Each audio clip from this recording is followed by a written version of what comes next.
सपना देखा है कि मैं डिप्टी चीफ मिनिस्टर बनूंगा तो साकार करूंगा। 2.5% वाले समाज को आप डिप्टी सीएम का ऐलान करते हैं, लेकिन मुस्लिम समाज या दलित समाज के डिप्टी सीएम का ऐलान नहीं किया जाता है। क्या वजह है?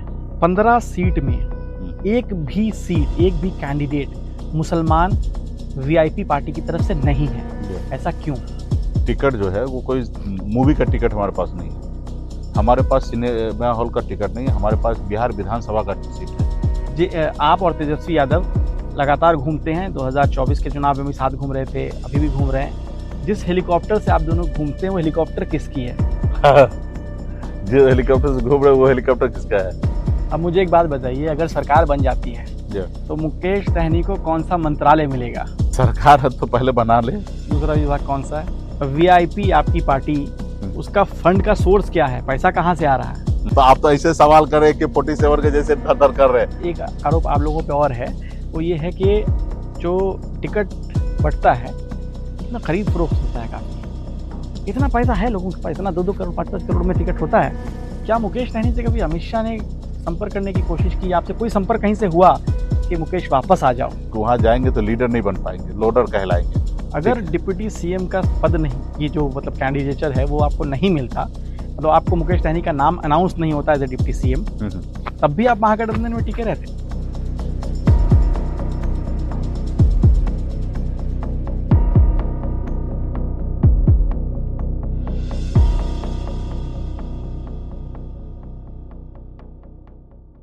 आदाब, मैं हूं शादाब, आप देख रहे हैं द क्विंट और हमारी चुनावी यात्रा हमें बिहार लेकर आई है और हमारे साथ सन ऑफ मल्ला हैं, मुकेश सहनी हैं और ये जो हैं डिप्टी सीएम कैंडिडेट हैं। Sir, thank you so much आपका कि आपने हमें टाइम दिया। सवाल सबसे इंपॉर्टेंट ये है, बहुत बहुत धन्यवाद। आप ये बताइए कि 15 सीट गठबंधन में, महागठबंधन में आपको मिली और अब आप डिप्टी सीएम कैंडिडेट हैं, भैया ऐसा क्या तिकड़म लगाया है? कैसे संभव हुआ ये? देखिए, पिछले 11 सालों से मैं संघर्ष कर रहा हूँ बिहार में, खास करके निषाद समुदाय के फिशरमैन कम्युनिटी के लिए। ये बिहार में 11% की इसकी पॉपुलेशन है और पिछले 11 साल से बॉम्बे के ऐशोआराम जिंदगी को छोड़कर इनके बीच में रहकर और इनके अधिकार के लिए लड़ाई लड़ रहे हैं। ये हमारी पॉलिटिकल पार्टी एक आंदोलन से बनी जन्म लिया हुआ पार्टी है और पूरे बिहार में खास करके निषाद समाज का एक भरोसा है इस पार्टी से कि हमारे अधिकार की लड़ाई वीआईपी पार्टी लड़ेगी। और हमारी लड़ाई है कि निषाद को बंगाल में या दिल्ली में रिजर्वेशन है एससी का, तो बिहार में होना चाहिए। तो ये सब लेके हम लोग पिछले 11 साल से संघर्ष कर रहे हैं, जिसको लेके हमारे गठबंधन के सहयोगी दल को एहसास हुआ है। खास करके आदरणीय राहुल गांधी जी वोटर अधिकार यात्रा में जब आए और पूरा बिहार का जब दौरा हुआ तो उसमें वीआईपी पार्टी किसी पार्टी से कम नहीं दिखा और ये वीआईपी पार्टी का एक अपना जनाधार है, एक उनके चाहने वाले, उनके सपोर्टर है और पूरी यात्रा में उन मजबूती से घूमे हैं और सामने वाले को दिखा भी। तो क्या होता है कि सरकार बनना है और हम लोग सरकार बनाएंगे तो सरकार में हिस्सेदारी क्या होना चाहिए, जो हमारे लोगों का सवाल था कि अगर हम सरकार बनाते हैं तो सरकार में हमारा हिस्सेदारी क्या होगा। जैसे तेजस्वी जी की सरकार उनके चाहने वाले लोग बना रहे हैं तो वो उसके बदले में सीएम बनेंगे। हमारे लोगों का आज तक था कि भाई हम विधायक बना रहे हैं, हमारे लोग विधायक बन रहे हैं और हम डायरेक्ट अभी सरकार बनाएंगे तो उसमें एक जगह बनना चाहिए और यही इच्छा मेरा भी था कि भाई सही बात है, सरकार में हमारी जगह होना चाहिए। तो हमारे सहयोगी दल आदरणीय राहुल गांधी जी, आदरणीय लालू जी, तेजस्वी जी, सभी लोगों ने मिलकर निर्णय लिया कि नहीं, चुनाव अति पिछड़ा का बेटा का भी इस सरकार में हिस्सेदारी होना चाहिए और इसके लेके डिप्टी चीफ मिनिस्टर का घोषणा हुआ। आपके सहारे ईबीसी वोट बैंक कोई निशाना है? हम खुद ही हैं, निशाना क्या होगा? मतलब ईबीसी वोट बैंक को रिझाना है, कह लें? नहीं नहीं, बिल्कुल ही नहीं। देखिए, राष्ट्रीय जनता दल या महागठबंधन का एक ही फार्मूला है, A to Z। सभी जाति, सभी धर्म, सभी वर्ग के लिए हम लोग काम करने वाले हैं और सबके बराबर हम सबके लिए काम करना चाहते हैं। हमें जो वोट देता है उनको भी धन्यवाद है और जो नहीं देते उनके भी धन्यवाद करते हैं और कोशिश करते हैं जो आज नहीं दे रहे कल हो सकता हमें पसंद करे और कल हमारे साथ खड़ा हो। आप लेकिन अपने आप को सन ऑफ मल्ला कहते हैं और आपकी जो कम्युनिटी है, निषाद कम्युनिटी, मल्ला कम्युनिटी, उसके 2.5% मेरे हिसाब से ओवरऑल में होगा। नहीं, ये चीज आपको जानकारी नहीं है क्योंकि बिहार में जो निषाद बोल के कोई ये नहीं है। हम लोग इसका एक समूह बनाए हैं कि निषाद है, जैसे पंडित जी। हाँ। तो उसी तरीके से निषाद एक समूह है और निषाद में कहीं पे कोई सहनी लिखते हैं, कहीं पे कोई बिंद लिखते हैं, कहीं कहीं मल्ला लिखते हैं, कहीं केवट लिखते हैं, कहीं गोरी लिखते हैं। तो ये 22 उपजाति में जाने जाते हैं और ठीक। सभी को एक दूसरे को बेटी रोटी का संबंध होता है, यानी कि शादी ब्याह जो होते हैं गांव में, हम्म इससे कनेक्ट होता है कि ये हमारे अपनी जात है। हम्म तो ये सब 22 कुरी में होते हैं और इसका अगर टोटल अगर देखिएगा तो 10.5% है। हम्म आप अगर बिंद को निकाल लीजिए तो 0.2% है, मल्ला का निकालिए तो 2.5% है, वहाँ पे केवट निकालिए तो ½ % है। तो इस तरीके से 22 उपजाति मिला के ये 11% है और ये सब हम एक ही हैं। ये तो 11%। हाँ, ये पहले लोग कहते थे ना, फूट डालो राज करो। हम्म। तो लोगों ने जो पढ़े लिखे समझदार लोग थे तो सब लोग अलग अलग तरीके से अलग अलग नाम से रहने लगे और लोगों को कोई उस समय लेना देना नहीं, अपनी जिंदगी के बेहतर बनाने के लिए जूझते रहे। कभी इस तरीके से कभी सोचा नहीं कि बंगाल में हमारे समुदाय किस नाम से जाने जाते हैं, या भागलपुर में किस नाम से जाने जाते हैं, या मुजफ्फरपुर में किस नाम से जाने जाते, किसी को इससे लेना देना नहीं था। अब जाके मार्केट जब खुला है, मोबाइल टीवी सब आए हैं, तो लोग एक दूसरे को जानने पहचानने लगे कि एक दूसरे के शादी का दायरा बढ़ने लगा, तब जाके ये सारी चीजें होने लगा। और इसमें खास करके जब से मैं बिहार आया तब से हम सबको एक साथ एक कनेक्ट किए हैं और सब एक साथ में कनेक्ट है और ये 11% की आबादी है। अब मुझे एक बात बताइए, अगर सरकार बन जाती है जी। तो मुकेश सहनी को कौन सा मंत्रालय मिलेगा? मंत्रालय सरकार है तो पहले बना ले, डाउट पहले। है? हाँ, डाउट है? नहीं नहीं, बिल्कुल ही डाउट है। सरकार बना ले, उसके बाद ये अधिकार क्षेत्र जो है सीएम के पास होता है कि अपने सहयोगी, चाहे वो डिप्टी चीफ मिनिस्टर हो या मंत्री हो, उनको कौन सा प्रोफाइल देना है। कुछ तो वो सोचा होगा आपने। सोच के तो बहुत कुछ रखा है, लेकिन मेरे सोचने से नहीं होगा। जो अ, आपने सोचा वही पत्ता खोल दीजिए। नहीं नहीं, ये पत्ता खोलने से तो मिल नहीं जाएगा ना। क्या हाँ, ये पता बात मिल तो जाए। सही है। मांगा इच्छा आपने 15%, आपने 15 सीट के बाद भी आपने डिप्टी सीएम मांगा था, बहुत हाँ पहले से कह रहे थे हाँ, आप। तो मांगे तो मिला? मिल गया, तो फिर बात आप सबके सामने में है फिर तो। मांग लीजिए कुछ। नहीं, कुछ विभाग जो है मन में सोचा है और सोचने के बाद निश्चित तौर पे जब सरकार हम लोग बना लेंगे, शपथ ले लेंगे, तो हम सीएम साहब को, ये छोटे भाई को हम जरूर आग्रह करेंगे कि ये सब प्रोफाइल हमारे पास होना चाहिए। सिग्नल दे दीजिए ना, कौन सा चाहिए?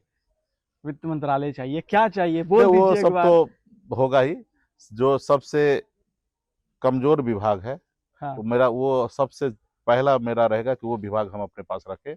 जो बिहार में पशु एवं मत्स्य संसाधन विभाग है, वो हर हाल में मेरे पास ही होगा, क्योंकि इसमें मैं बहुत कुछ करना चाहता हूँ। हम्म और इसमें बिहार में बहुत बड़े लेवल पर अगर हम बदलाव अगर देखना चाहते हैं, हम्म तो इसमें बहुत बड़े लेवल पे बदलाव किया जा सकता है। जैसे डेयरी इंडस्ट्री बिहार में बहुत बड़े लेवल पे खड़ा किया जा सकता है और यहाँ पे इससे कम से कम एक दो नहीं, कम से कम 15 से 20 लाख युवा को रोजगार मिल सकता है। हम महाराष्ट्र गए थे, महाराष्ट्र में हमने इसका देखा, वहाँ पे स्टडी किया और उससे हमने ब्लूप्रिंट बनाया था। और मैं बिहार में भी करने का कोशिश कर रहा था, लेकिन लास्ट आवर में फिर सरकार से, मंत्रालय से मैं निकल गया, इसलिए वो काम अधूरा रह गया। मेरा ड्रीम प्रोजेक्ट है पशु एवं मत्स्य संसाधन विभाग, जिसमें आज मछली भी जो है दूसरे प्रदेश से आ रहा है, जबकि बिहार में हमारे पास पानी है, तालाब है, लोग है। और यहाँ से हम कई राज्य में, एक दो राज्य नहीं, कई राज्य में हम मछली सप्लाई कर सकते हैं फिश को। लेकिन हमें बहुत दुख के साथ कहना पड़ रहा है कि अभी भी बिहार प्रदेश में दूसरे राज्य से मछली आ रहा है। मतलब पूरी तैयारी करके बैठे हैं, ये वाला जी हाँ, मंत्रालय इस मिलेगा विभाग पे क्योंकि मैं इसमें काम किया हूँ। बीजेपी को। लेकिन मौका दे रहा है बीजेपी, कहेगी भैया अभी जीते नहीं, लेकिन ये लोग अपना मंत्रालय, सीएम, डिप्टी सीएम सब अरे भाई बांट लो। देखिए, सपना देखना कोई गुनाह है क्या? क्या बात है।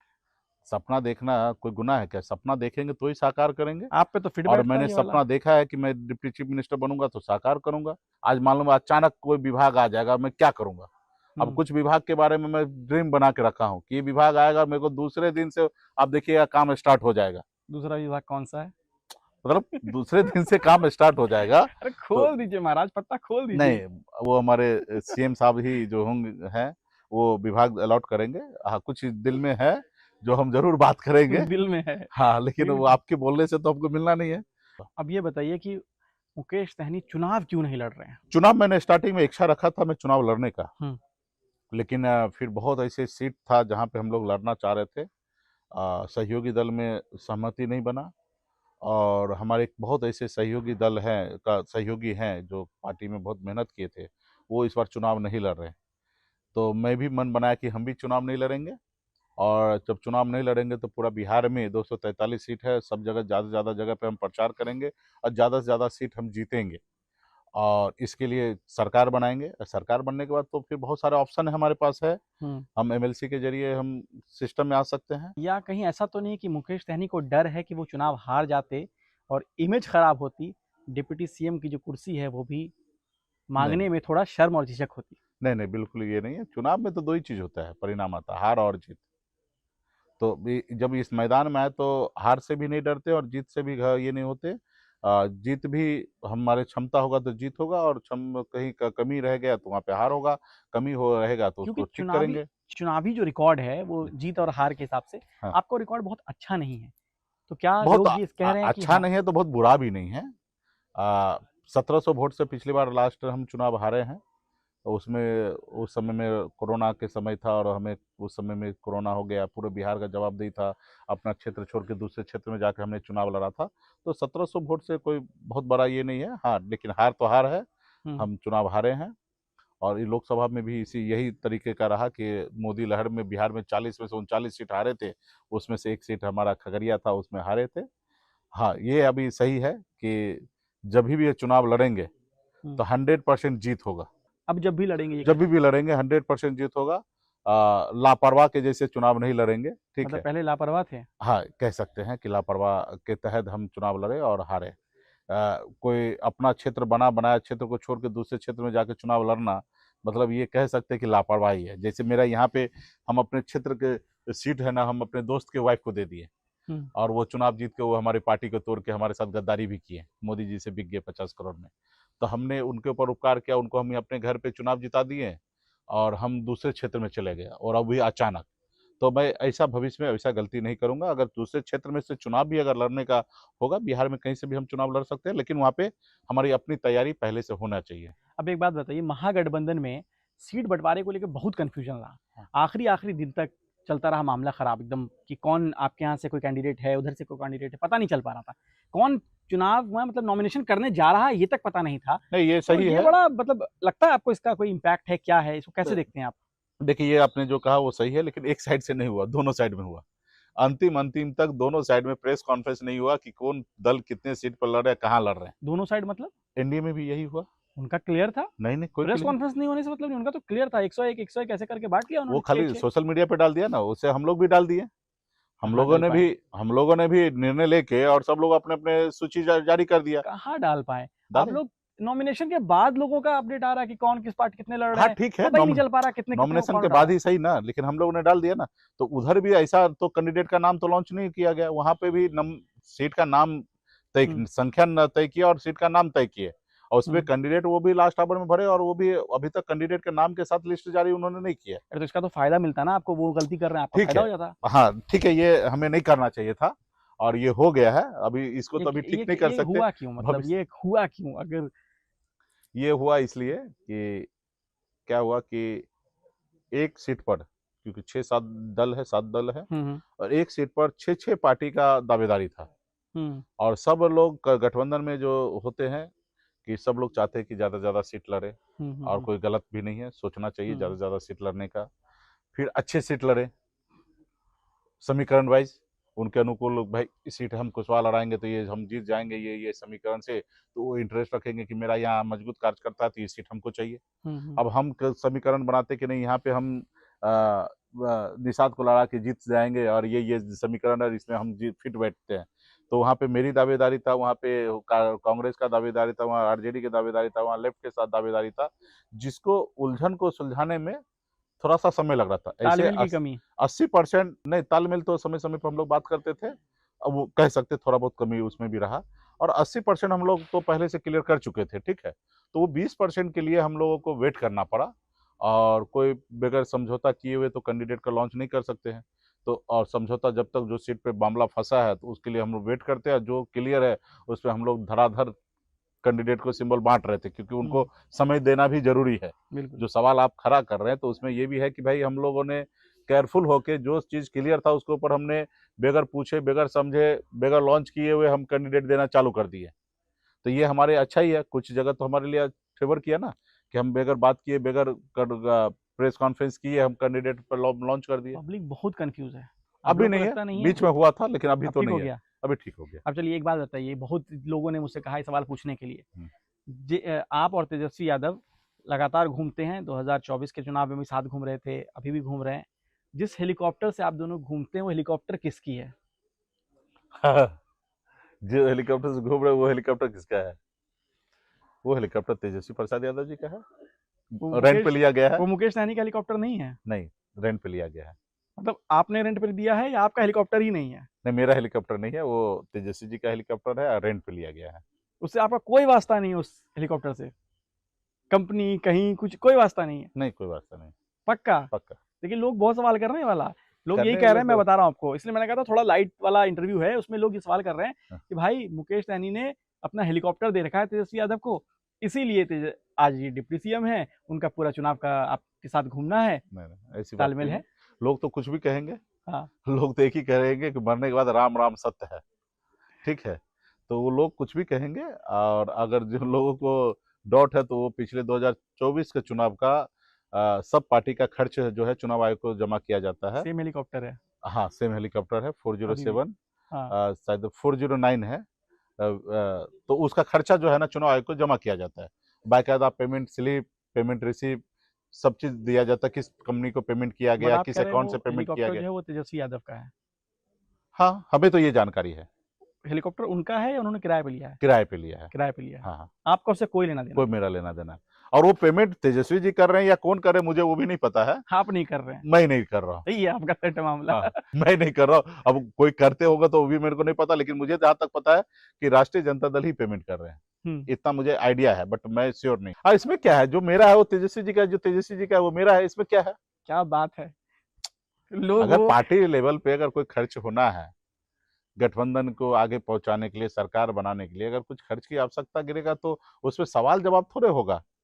लेकिन ये अच्छा वाला था, जो उनका है वो मेरा है, मेरा है उनका। हाँ, जब हम एक साथ हैं। जब तक एक साथ हैं। नहीं, जब तक क्या मतलब साथ हैं? मतलब ये तो राजनीति में यही है ना, जब तक एक साथ हैं। नहीं, जब तक क्या, अभी साथ मन बना ही लिए हैं, रहेंगे। तो ये बताइए कि निषाद मल्ला समाज जो है वो बीजेपी को वोट करता रहा है, ये फैक्ट आप भी जानते हैं और आंकड़े नहीं, बताते हैं। ऐसा स्टार्टिंग से नहीं रहा, लेकिन हाँ कुछ पिछले समय कुछ वक्त तक, से तो है ना। कुछ साल तक उनका बीजेपी और एनडीए को वोट किया है। अगर देखिएगा तो स्टार्टिंग में निषाद समुदाय जो है कांग्रेस पे भरोसा करते थे, कांग्रेस को वोट करते रहे हैं। काफी पहले की बात। काफी पहले की बात रहा। उसके बाद लालू जी के पास भरोसा हुआ, जब 90 के समय में लालू जी खड़ा हुए तो बैकवर्ड के नाते हमारे निषाद समाज का बड़ा हिस्सा वो लालू जी के ही साथ खड़ा रहा। और उसके बाद 2005 के बाद ये वोट जो है नीतीश जी और बीजेपी में शिफ्ट हुआ। और नीतीश जी बीजेपी के साथ 2005 से लेकर 2014 तक कह सकते हैं उनके साथ रहा। 14 के बाद जब मैं बिहार में आया तो अपने लोगों को समझाया, तो वो मेरे साथ जब अलाइन हुआ, और फिर हम भी 14 से लेके 15 तक उधर ही थे आप? उधर ही थे। बीच में खाली 19 में नहीं था, तो उनके साथ ही रहा वोट। बीच में 19 में भी 50-50 हुआ, 50% उधर ही रह गया, 50% हम ले आए, क्योंकि राष्ट्रवाद के नाम पे चुनाव हो गया, लास्ट पुलवामा ये वो सब हो गया, तो 50% हम लोग टर्न किया और 50% वहीं रह गया था। और नई पार्टी हमारी बनी थी, 3 महीना पहले पार्टी बना था, तो इतना कम टाइम में हमने वो पूरा वोट को 100% शिफ्ट नहीं करा पाया। लेकिन 2020 में जब हमारे नाम पे चेहरा पे चुनाव हो रहा था, उस समय में पूरा वोट हमारे साथ रहा, और वो महागठबंधन के साथ आना था और अब सरकार बनाना था। लेकिन एंड टाइम पे थोड़ा सा हम लोग का, हाँ, हमारा एलिगेशन है, हाँ। ठीक है, और वो हम लोग का गठबंधन टूटा। और फिर ये वोट जो 50 उधर था, 50 इधर था, जो उधर से 50 आके 100 इधर होना था, ये इधर से 50 जाके उधर चला गया और उधर 100 होके उधर सरकार बन गया। तो अब आपके लिए चैलेंज है अपने समाज को वापस? नहीं, हमने वापस ले लिया, हमने वापस ले लिया। भले वो वहाँ पे वोट गया था 2020 में, उसके बाद आप देखिए 24 में भी काफी वोट गया, 24 लोकसभा में भी। 24 में ज्यादा नहीं गया, कुछ सीट वाइज गया है। और वहाँ पे है कि देखिए, चुनाव तो राहुल गांधी जी के नाम पे और मोदी जी के नाम पे चुनाव होना था, एज हम लोग बाराती थे। बट आप तो बड़े फैक्टर हैं। हाँ, फैक्टर थे और आज भी हैं, तो बहुत हद तक वोट हमारे पास भी आया, और बहुत वोट मोदी जी के पास भी गया, और वो सिचुएशन वाइज गया है। तो अब आप मोदी जी से वो वापस अपने वोट छीन पाएंगे? छीन लिया मैंने। अब देखिए 2022 में उपचुनाव हुआ था, पूरा का पूरा हमने वोट मोदी से छीन लिया। हम जहां जहां उपचुनाव हुआ पूरा का पूरा एक भी वोट हम उनको देने नहीं दिए हैं। और इस बार तो स्टेट इलेक्शन आप देख लीजिए, गांव में जाके सर्वे कर लीजिए, कहीं पे भी जाके आप पता चल जाएगा, कोई कितना भी कुछ कर ले, मल्ला का बेटा को जिताने के लिए वोट करेंगे, डिप्टी चीफ मिनिस्टर बनाने के लिए वोट करेंगे। इतने सालों में आपका गठबंधन एनडीए से भी रहा है, हम्म। इतने सालों में अब जो वापस आप महागठबंधन में, क्या मुकेश सहनी से कभी अमित शाह ने संपर्क करने की कोशिश की? आपसे कोई संपर्क कहीं से हुआ कि मुकेश वापस आ जाओ? नहीं, देखिए वो बहुत बड़ा पार्टी है, व्यक्तिगत संबंध अलग बात होता है, और उनका काम करेगा तो उनके काम वो जो अपने पार्टी के लिए कर रहे हैं वो मुझे पसंद नहीं है, अब मैं जो कर रहा हूँ उनको पसंद नहीं है, ठीक है। और इसके लेके हमारे उनसे 2017 से बहुत ज़्यादा हमारा उनसे संबंध नहीं रहा। हाँ, बीच में जब 2020 में गठबंधन हुआ तो उस समय में हमारे थोड़ा उनसे संवाद हुआ था, और उसके बाद उन्होंने अपनी पॉलिसी के तहत वो हमारी पार्टी को तोड़े, हमारे विधायक को खरीदे, ये उनकी पॉलिसी था, और उससे बाद में हमारा उससे कोई मतलब नहीं रख रहा है, और ना ही वो हमको फोन करेंगे। वो बहुत बड़े नेता हैं। कई लोग कहते हैं कि 2025 विधानसभा चुनाव में भी मुकेश सहनी और बीजेपी में बातें चल रही थी। नहीं नहीं, बिल्कुल ही गलत बात है। हाँ, उन लोग इच्छा रखते थे कि मुकेश सहनी मेरे साथ आ जाए, और उसका टॉप लीडरशिप नहीं, बीच वाला लीडर नहीं, लोडर, वो लोग चाहते थे कि मुकेश सहनी मेरे साथ आ जाए। इसके लिए पहल भी कर रहे थे, हमारे लेफ्ट राइट साया जो होते उन लोग से संपर्क साधते थे, बट हमने सीधा मन बना लिया था कि हम वहाँ नहीं जाएंगे, क्योंकि वहाँ जाएंगे तो लीडर नहीं बन पाएंगे, लोडर कहलाएंगे। अगर डिप्टी सीएम का पद नहीं, ये जो मतलब कैंडिडेचर है वो आपको नहीं मिलता, मतलब आपको मुकेश सहनी का नाम अनाउंस नहीं होता एज ए डिप्टी सीएम, तब भी आप महागठबंधन में टिके रहते हैं? हाँ। फिर वो पीसी पे पीसी एक्सटेंड क्यों हो रहा था? मेरा सीट जो नंबर जो था ना, घोषणा होना था, और घोषणा हमने पहले दे दिया कि घोषणा होना है, नंबर जो हमारा फाइनल आपने किया वो घोषणा कर दीजिए। वो नंबर क्या था? अभी उस छोड़ दीजिए, वो नंबर क्या बोले हैं, 40। अब छोड़ दीजिए, हो गया, किसी जो ने भी कहा मिला 32। मुझे, मैं उससे संतुष्ट हूँ। अब उसपे नाराजगी मेरा कुछ भी नहीं नंबर पे, ठीक अब है। कैसे नाराज रहेंगे? डिप्टी सीएम का वो मिल रहा है तो आप कैसे नाराज रहेंगे? तो नंबर को लेके था, तो उसमें सहमति नहीं बनते रहा, तो इसके लेके 2-3 बार पीसी का टाइम आगे पीछे हुआ, बट खैर जो होना था वो हो गया। जो नंबर मिला वो नंबर से मैं संतुष्ट हूँ, और उसी नंबर के साथ पूरा बिहार में 243 सीट जीतना है और सरकार बनाना है। कई जानकार बताते हैं कि वो जो नंबर है जिसकी आप बात कर रहे हैं और ये डिप्टी सीएम वाला, वो आपका गेम उतना एग्रेसिव आप नहीं कर पाए, क्योंकि तेजस्वी यादव के जाल में इस बार मल्ला फंस गया, और आपके पास ऑप्शन नहीं था कि आप भाजपा की तरफ जा पाएं या इंडिया की तरफ जा पाएं, क्योंकि उनके पास ऑलरेडी उन्होंने सीट अनाउंस कर दी थी। नहीं, फंस नहीं गए, मैं ऑप्शन कभी बनाया ही नहीं था, और विचार जब हम बांध लेते हैं ना कि हमें यही करना है, तो वो रास्ता थोड़ा कठिन होता है। तो हमने विचार बना लिया है संघर्ष वाला। हमने हाथ में गंगा जल लेके पूरे बिहार में निषाद को हाथ में गंगा जल लेके संकल्प कराया 2024 में 23 में कि गठबंधन, आरक्षण नहीं तो गठबंधन नहीं, और गठबंधन नहीं तो भाजपा को वोट नहीं। जब आप विचार से बंध जाते हैं, किसी को जुबान दे देते हैं, या मन में अंदर आत्मा में बैठा लेते हैं कि हमें यही करना है, तो उस जगह पे निश्चित तौर पे वो रास्ता जो है ना थोड़ा कठिन होता है, और हमने कोई ऑप्शन कभी बनाया ही नहीं। आज भी हम हैं मजबूती से महागठबंधन में, और वो आने वाला समय जो है वो हमारे लिए थोड़ा कठिन भले है, बट भविष्य हमारे लिए बहुत अच्छा होगा। अब आते हैं एक ऐसे सवाल पे जिसको लेके सोशल मीडिया पे काफी चर्चा है और आप शायद देख रहे होंगे। वो 15 सीट में एक भी सीट, एक भी कैंडिडेट मुसलमान वीआईपी पार्टी की तरफ से नहीं है, ऐसा क्यों? देखिए, सीट जो है, कोई हम टिकट जो है वो कोई मूवी का टिकट हमारे पास नहीं है, हमारे पास सिनेमा हॉल का टिकट नहीं है, हमारे पास बिहार विधानसभा का सीट है, और वो एक एक सीट हमें जीतना है, और एक एक जब सीट जीतेंगे, सरकार बनाएंगे, तो हमारे जो चाहने वाले हैं, जो भी जाति धर्म के लोग हमें पसंद करते हैं, उनके लिए हम लोग काम करेंगे, बिहार राज्य के लिए काम करेंगे। तो सीट डिसाइड तब होता है, पहले कैंडिडेट हमारे भरोसेमंद हो, हमारे तैयारी किए हुए हो, और हमारी तैयारी होने के बाद हम उनको चुनाव लड़ाएंगे। हमारे पास क्योंकि हमारे जो कह सकते हैं कि निषाद समुदाय का संघर्ष वाला पार्टी है, तो हमारे पास आज भी अन्य दूसरे जाति के लोग हमारी पार्टी में नहीं है। सच्चाई ये है। एकदम नहीं है? एक आध है। क्या आपके पास ऐसा कोई मुस्लिम कैंडिडेट था ही नहीं जिसको आप चुनाव लड़वा सकते थे? एक मेरे पास नूरुल हुदा साहब जो है, जो आईपीएस, वो हमारे पास आए, और उनको मैं चुनाव लड़ाना चाह रहा था, और बहुत हद तक तेजस्वी जी से, संजय जी से बातचीत हो गया। नूरुल हुदा साहब भी स्वयं बात भी किए थे, मीटिंग में, क्योंकि कोऑर्डिनेशन कमेटी का जो सब कमेटी है उसका सदस्य भी बने थे, वो भी मैनिफेस्टो कमेटी के। तो इसके लेके तेजस्वी जी से या संजय से वगैरह सबसे मुलाकात उनका समय समय पे होता भी था, और वो अपना सीट जो है वो सीतामढ़ी में चयन किए थे, बासपट्टी में, शायद बासपट्टी, हाँ, वहाँ पे वो चुनाव लड़ना चाह रहे थे, लेकिन वो राष्ट्रीय जनता दल का सिटिंग सीट था, और हम लोगों ने बहुत प्रयास किया कि वहाँ पे उनको चुनाव लड़ाएंगे और उनको वहाँ से होगा, लेकिन अंततः ये सहमति नहीं बन पाया, क्योंकि हम सिटिंग सीट वो हमें नहीं दिए, और नहीं देने के कारण ऐसा हुआ कि वो नूरुल हुदा साहब चुनाव नहीं लड़े। इसके अलावा हमारे पार्टी में कोई कैंडिडेट ही नहीं था, और वही अगर समय रहते अगर उनको दूसरे क्षेत्र से हम तैयारी करा पाते तो शायद तैयारी करके वो वहाँ से लड़ा पाते, लेकिन उनका तैयारी भी कहीं पे नहीं था, क्योंकि एक ऑफिसर से रिजाइन दे के हमारे पास आए और पटना में बैठ के और पूरे बिहार लेवल पे वो काम कर रहे थे हमारे लिए, और रहा कि उसको हम इच्छा रखते थे लड़ाने के लिए, नहीं हो पाया, लेकिन भविष्य में उनको हम साथ में रखे हैं, और पार्टी के वरिष्ठ नेता हैं, और सरकार बनने पे उनको बड़ी जवाबदेही हम ऐसे नूरुल हुदा साहब को देंगे। इसके अलावा आप एक नाम बता दीजिए कि मेरे पास ऐसा कोई चेहरा हो अल्पसंख्यक में जिसको हम लड़ाना चाहिए था और हम नहीं लड़ाए। लोग ये भी लिख रहे हैं सोशल मीडिया पे कि 2.5% वाले समाज को आप डिप्टी सीएम का ऐलान करते हैं, लेकिन मुस्लिम समाज या दलित समाज के डिप्टी सीएम का ऐलान नहीं किया जाता है, क्या वजह है? सबसे पहले ये 2.5% वाले को बोलिए करेक्ट करने के लिए 11% 11% है। दूसरी बात कि तो मुसलमान भी ज्यादा हो जाएंगे आपसे और दलित भी ज्यादा हो जाएंगे। कौन से?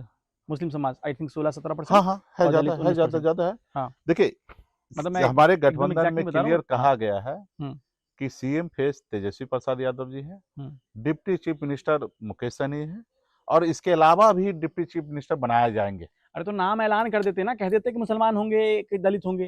नहीं, हमारे पास देखिए राज्य में कितनी जाति है, बहुत सारी जाति है। ठीक, अगर मेरे पास कोई ठोस हो तो निश्चित तौर पे उसके नाम पे हमें चुनाव लड़ना चाहिए, और जहां पे अगर ठोस नहीं है और हमारे पास एक ही कैंडिडेट, एक ही पद के लिए कई कैंडिडेट है, तो बीच में हम लड़ाई क्यों लगाए?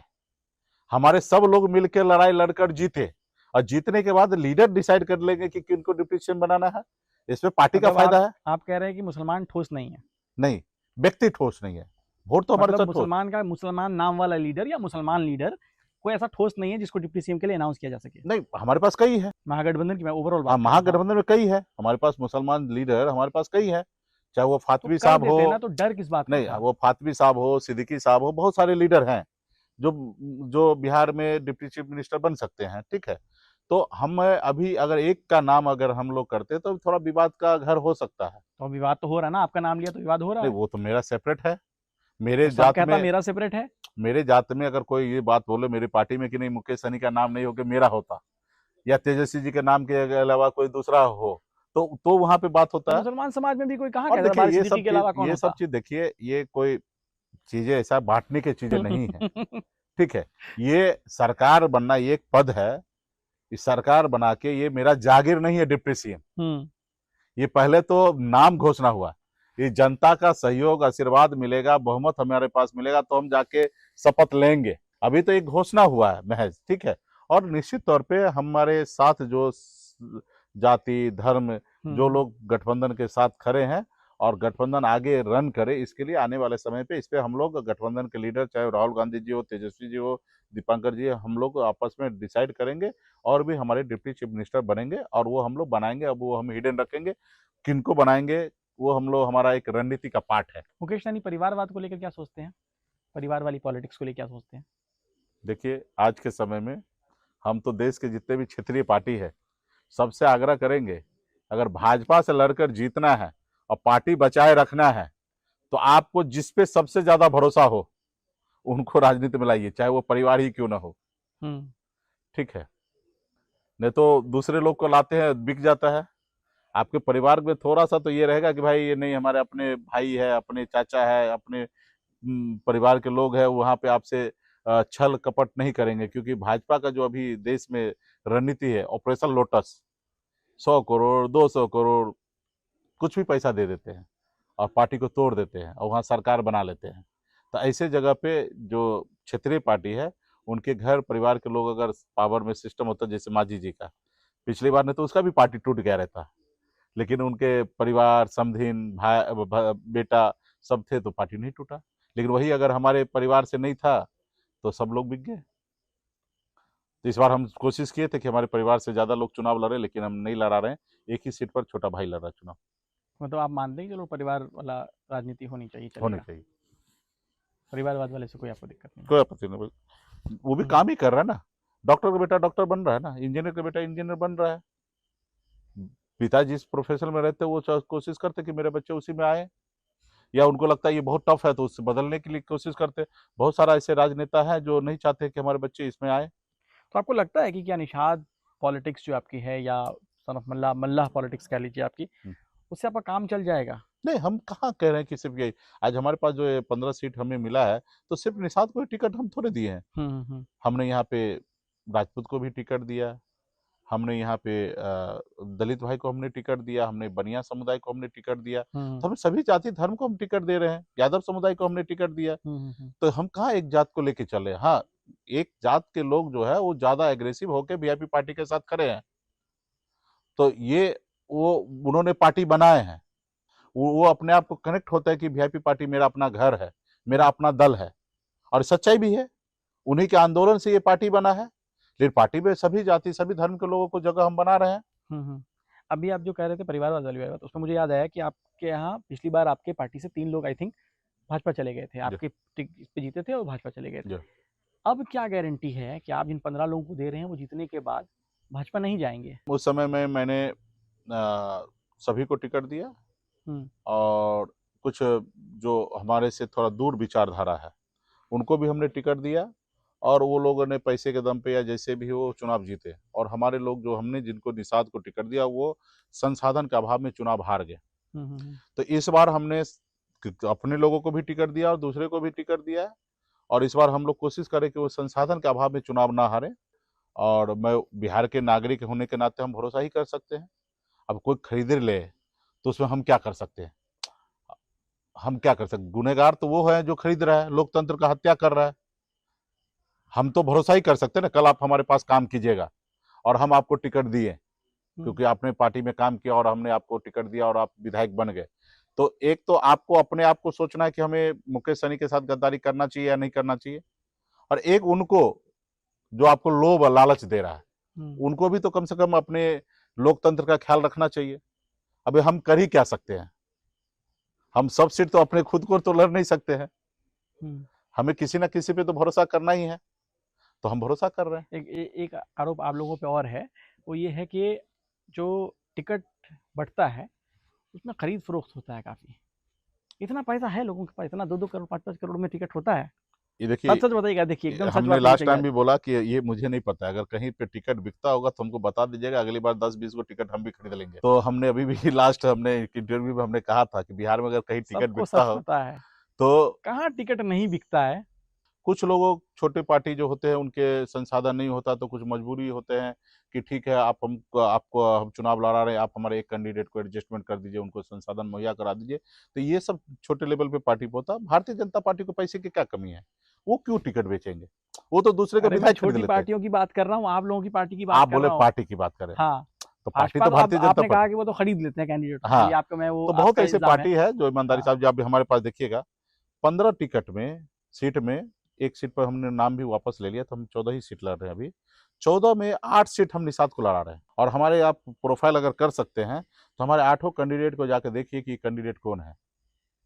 ऐसे ऐसे कैंडिडेट आपको मिलेंगे जिसके पास रहने के लिए घर नहीं है, और वो हमारे कैंडिडेट है और चुनाव लड़ रहे हैं, उनको हम चुनाव लड़ा रहे हैं।